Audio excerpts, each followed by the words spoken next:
칼칼칼칼 쏟아지는 그 물을 맞으면서 바위를 잡고 제가 버틸 수 있는 시간이 진짜 단 몇 초가 안 되겠더라고요. 근데 그때 그 순간에 제 머릿속에 드는 생각은 하나밖에 없었어요. 2023년 우리는 급류에 휩쓸려 죽을 뻔하다가 간신히 목숨을 건졌다. 사고 어느새 9개월. 나는 아직도 무섭다. 자다가 들리는 빗소리, 햇빛의 물보라, 연일 이어지는 사고 소식들. 이 모든 기억이 빠르게 무뎌졌으면 하면서도 오래 기억하고 싶은 이유, 그래야 하는 이유가 있다. 오늘은 처음이자 마지막으로 그 이야기를 해볼까 한다. 아차, 추워. 이제 봄인데 아직도 춥네. 안녕하세요, 히시월드의 히피입니다. 오늘은 시열 없이 저 혼자 카메라를 켰는데요.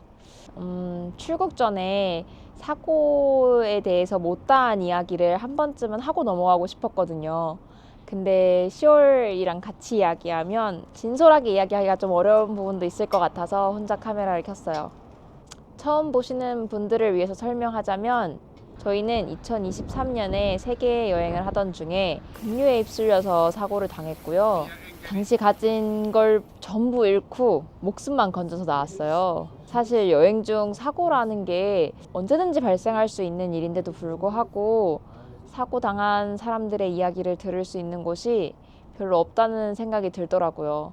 그래서 죽을 뻔한 사고를 몸소 겪은 입장에서 저희가 진짜 살아남을 수 있었던 이유, 사고 이후 저희 삶이 어떻게 달라졌는지에 대해서 한 번쯤은 기록을 해두고 싶더라고요. 그래서 동네 산책을 좀 하면서 이야기를 해보려고 해요. 사고 이후 저희 삶에서 달라진 부분에 대해서 먼저 이야기를 하자면 저는 죽을 뻔한 일을 겪고 나면 인생이 엄청 크게 달라질 줄 알았어요. 막 1분 1초 내 삶이 엄청 소중해지고 서로가 굉장히 애틋해지고 인생 가치관이 크게 변하고 그럴 줄 알았는데 막상 돌아오고 몇 달이 지나고 나니까 다시 게으를 땐 엄청 게으르고 싸울 땐 엄청 싸우고 현실적인 문제에 또 좌절하고 고민하고 하는 게 사실 똑같더라고요. 일상 자체에는 크게 변화가 없는 것 같아요. 근데 아주 중요한 변화가 두 가지 있었어요. 그거에 대해서 말씀을 좀 드리고 싶어요. 첫 번째 변화는 모든 사고에 대해서 훨씬 민감도가 높아졌다는 거예요. 제가 예전에도 사고 소식을 접하면 마음이 굉장히 아프고 안타깝긴 했었어요. 근데 적어도 그게 나한테도 언제든지 일어날 수 있는 일, 내 주변 사람들에게 당장이라도 닥칠 수 있는 일, 이렇게 생각하진 못했던 것 같아요. 근데 지금은 이게 언제든지 닥칠 수 있는 일이라는 걸 아니까 사고의 피해 수준이나 위험성도 훨씬 현실적으로 다가오더라고요. 특히 저희는 수해를 입은 거다 보니까 자연재해 같은 경우도 진짜로 우리에게 닥칠 수 있는 일이구나 생각하게 됐어요. 근데 사실 저는 이거는 좋은 변화라고 생각을 해요. 사실 대부분의 사람들이 사고가 자신이랑 무관한 일이라고 느끼면서 살게 되잖아요. 사실 저희도 그랬던 것 같아요. 그래서 사고를 당했을 때에도 현지인들한테 물어봤을 때 괜찮다고 하니까 남들도 하는 일이니까 우리도 괜찮겠지라고 생각을 했던 것 같아요. 근데 이제 그렇지 않다는 걸 아니까 무슨 일을 할 때에 어떤 위험성이 있을 수 있는지, 위험한 일이 발생했을 때 어떻게 대처해야 되는지에 대해서 미리 생각을 해보게 되고, 그리고 그 일이 발생했을 때 이거는 오로지 내 책임이고 내가 감당해야 될 부분이구나 생각하면서 하게 되는 것 같아요. 돌다리도 두들겨보고 건너게 되는 거죠. 두 번째 변화는 아마 저에게 있어서 가장 큰 변화가 아닐까 싶은데 살아야 하는 이유에 대한 생각이에요. 저는 사실 어렸을 때부터 생존에 대한 욕구가 별로 없었어요. 이렇게 말하면 굉장히 이상하게 들릴 수도 있겠지만 살기 싫다거나 그런 건 아니고요. 저는 사는 것 자체가 행복만큼 고통도 따른다고 생각을 했어요. 그래서 플러스 마이너스 더하면 결국 총량은 0이니까 삶이 더 오래 지속된다고 해서 더 행복한 건 아니라고 생각을 했고, 그래서 행복이 나한테 왔을 때 최선을 다해서 즐기겠지만 죽음이 찾아온다고 해도 내가 언제든지 받아들일 수 있겠다고 생각을 하면서 살았었죠. 그러다 보니까 생존 영화를 보면 너무 신기한 거예요.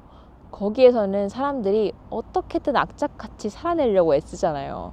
저 사람들은 왜 저렇게까지 애를 쓸까? 삶이 저 사람한테는 얼마나 소중하면 저럴 수 있을까? 저기서 살아남는다고 해도 모두가 다 죽어나가고 나 혼자 살아남은 그 기억이 끔찍해서 남은 삶이 괴롭진 않을까? 하는 생각들을 많이 했었어요. 근데 제가 사고를 당하고 보니까 알겠더라고요. 그 사람들이 자기 삶이 너무 소중해서 내 앞에 밝고 달콤하고 휘황찬란한 미래가 있어서 악착같이 살아낸 게 아니라 내가 소중하게 생각하는 사람들, 나를 소중하게 생각하는 사람들이 있으니까 살아남은 거구나 라는 거요. 그날 제가 급류에 휩쓸려서 아래로 떨어진 다음에는 진짜 드럼 세탁기 안에 들어온 것처럼 떼굴떼굴 굴렀거든요. 아무것도 못 보는 상태로. 이제 그 상태에서 바위를 딱 잡고 처음 물 밖으로 고개를 내밀었어요. 그때 제가 방금 무슨 일을 당한 건지 처음으로 인지가 되는데, 아니 인지가 됐다고 말할 수 있을지 모르겠어요. 진짜 너무 충격적인 풍경이었어요. 진짜 사방에 천둥 같은 물소리와 저한테 미친 듯이 콸콸콸콸 쏟아지는 흙탕물, 이거밖에 없는 세상이었거든요. 콸콸콸콸 쏟아지는 그 물을 맞으면서 바위를 잡고 제가 버틸 수 있는 시간이 진짜 단 몇 초가 안 되겠더라고요. 근데 그때 그 순간에 제 머릿속에 드는 생각은 하나밖에 없었어요. 어떻게든 살아남아야 된다. 내가 여기서 죽으면 시월 혼자 남는데 그런 고통을 시월한테 줄 수는 없다. 일단 살아서 시월도 살았는지 확인을 해야 된다 라는 생각을 먼저 하게 되더라고요. 그래서 주변에 올라설 만한 곳이 있을까 둘러보는데 큰 바위가 뒤쪽에 딱 하나 있더라고요. 그 바위에 도착하려면 제가 손을 놓고 그쪽으로 딱 도착을 해야 되는데 이게 물살이 워낙 세고 가늠할 수가 없으니까 제가 그쪽으로 흘러갈 거라고 장담을 할 수가 없는 거예요. 근데 그거 말고는 방법이 없으니까 손을 놨어요. 그리고 다행히 그 바위에 도착을 했어요. 그리고 그 바위에 올라섰을 때 주변을 드디어 돌아보는데 아무도 없는 거예요. 시월도 없고 제가 조금 전까지 가지고 있던 제 짐들도 없고 아무것도 없는 거예요. 너무 무서웠어요. 저 혼자 살아남았을까 봐. 그 공포감에 휩싸여 있는데 저 멀리서 시월이 딱 올라오더라고요. 그 순간 엄청난 안도감과 동시에 시월은 얼마나 충격 먹었을까, 얼마나 놀랐을까, 괜찮다고 안심시켜줘야겠다 라고 생각을 해서 시월한테 엄청 웃는 얼굴로 괜찮아? 괜찮아? 난 괜찮아! 이렇게 표시를 했던 거였어요. 그리고 나서 이제 시월 상태를 보는데 머리에 피를 너무 많이 흘리고 있더라고요. 그 순간 드는 생각이 어떻게든 구조 요청을 해야겠다.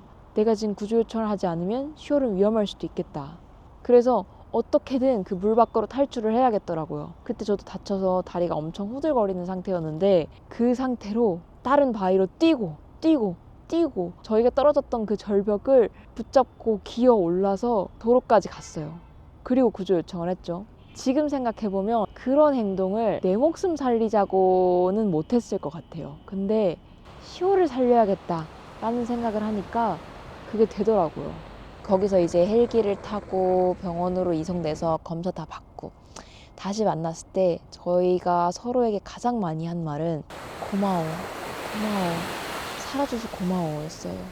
시월은 제가 자기를 살렸다면서 고맙다고 했는데 저는 사실 시월이 저를 살렸다고 생각해요. 시월이 거기서 악착같이 살아내서 저한테 얼굴을 보여주지 않았더라면 저는 스스로를 구하지 못했을 것 같거든요. 시월이 살아남아줬기 때문에 제가 시월을 그리고 저를 구할 수 있었던 것 같아요.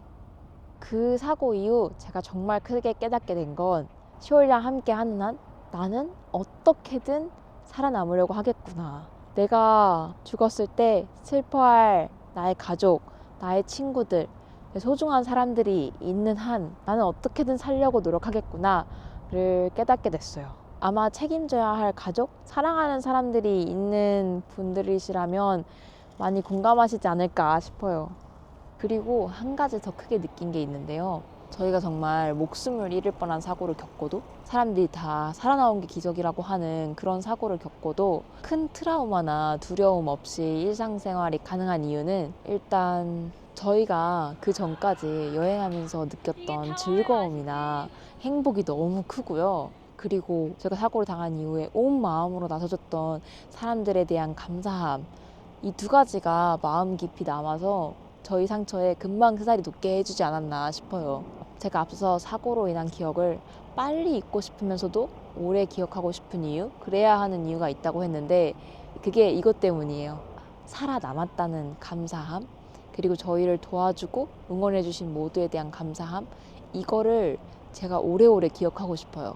그리고 저희가 유튜브에 사고가 났다는 이야기를 할까 말까 엄청 고민을 했었는데 그 영상을 올리고 나서 정말 많은 분들이 응원해 주셔서 그게 저희가 마음을 회복하는데 정말 큰 도움이 됐거든요. 그게 저희가 죽을 뻔한 사고를 겪고도 웃을 수 있는 이유가 아닌가 싶어요.